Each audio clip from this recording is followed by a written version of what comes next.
Voltalia de suite a estimé que c'était un site très favorable, donc il n'y a pas eu de problème.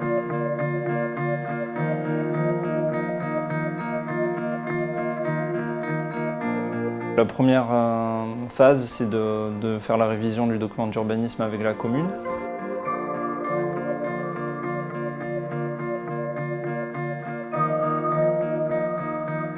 Ensuite, nous, on monte notre dossier de demande de permis de construire, dans laquelle on insère l'étude d'impact.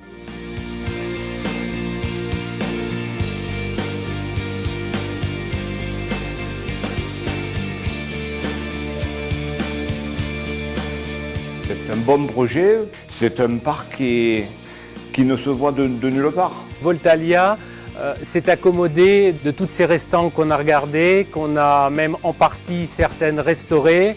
Ils ont refait des calculs, c'était pas si évident que ça d'installer ce parc en gardant justement toutes ces restantes. Si vous enlevez une restante, inévitablement vous faites du terrassement. Donc on a adapté notre implantation des panneaux solaires à ces différents éléments qui existaient sur site et qu'on a conservés en totalité. J'ai été assez surpris et étonné par le génie humain.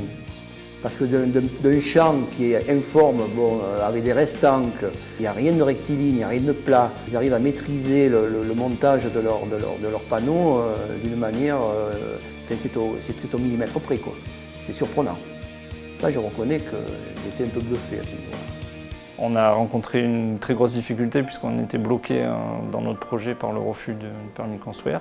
On a mobilisé toutes les forces au sein de Voltalia pour trouver une nouvelle voie et une nouvelle issue à cette difficulté.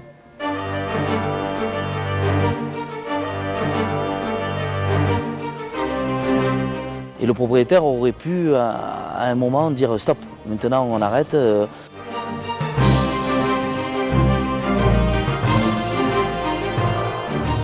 Les opérateurs de Voltalia m'ont quand même rassuré et m'ont un peu encouragé quand même. On a su tous ensemble, propriétaires y compris, et Voltalia, se regrouper et repartir de l'avant. Ils ont surmonté toutes les contraintes administratives et Dieu sait s'il y en a eu. Dieu sait s'il y en a eu.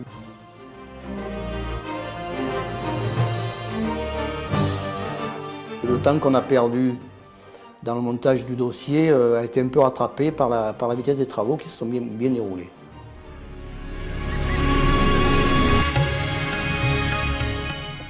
Les travaux préparatoires ont démarré dans le courant de l'été 2012 pour s'achever aux alentours du mois d'octobre.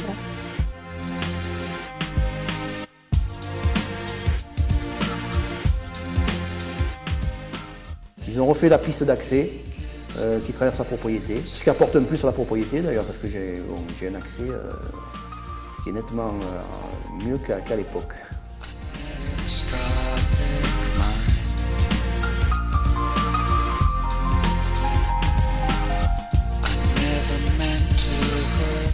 Ils ont attaqué le chantier en plein hiver. Il était prévu à la base de le démarrer au printemps, mais bon, vu le retard du dossier. On a bien démarré les travaux le 26 novembre, en tout cas la mobilisation a eu lieu.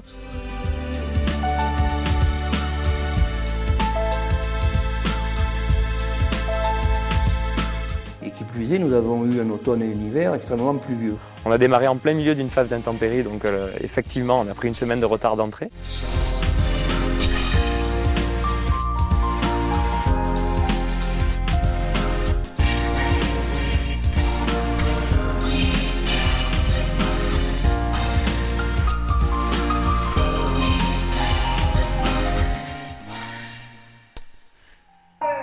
Il y a eu 5 ou 6 épisodes neigeux relativement importants avec notamment un jour où il est tombé environ 20 cm de neige et où l'accès a été quasiment impossible. En fait, ce qui se passe, c'est qu'on suit au jour le jour les conditions météorologiques et les prévisions météorologiques et en coordination avec les entreprises, on adapte le calendrier, le programme des travaux au jour le jour en fonction des intempéries qui sont prévues et qui sont constatées.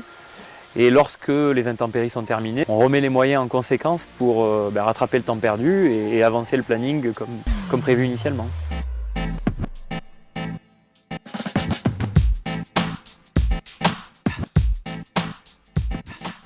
Voltalia, c'est un client très technique, donc à tout moment, ils ont voulu être au courant de tout, être convaincus de tout, être sûr que tout va marcher non seulement l'année prochaine, mais les 20 prochains ans. C'est un chantier, il est passé au moins 200 camions, des semi-remorques, en plus il est très prévu qu'il passe devant la maison.